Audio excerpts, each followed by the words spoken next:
Magandang araw po mga kabakyard. Sa video pong ito, kami po ay nagkapon ng mga biik. Ito po ay sa Candaba, Pampanga. At kasama ko nga po pala ang aking kaibigan sa BMX na si Paring Mark.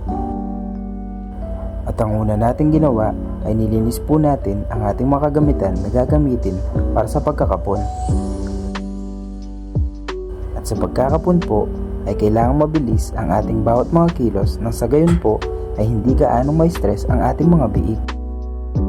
Sa pagkakapon po ay hiwain lang po natin na dalawang maliliit sa tapat po mismo ng mga bayag ang ating mga biik. At kapag napalabas na po ang dalawang bilog ay kailangan hilahin po natin ito at kusa po itong sasama.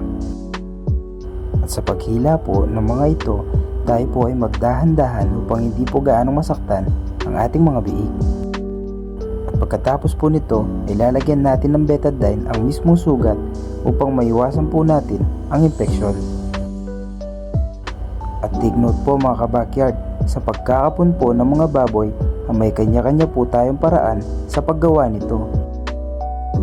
At ito pong paraang ito ang siya pong aming ginagamit kapag kami po ay magkakapon ng mga baboy ng aming mga kliyente.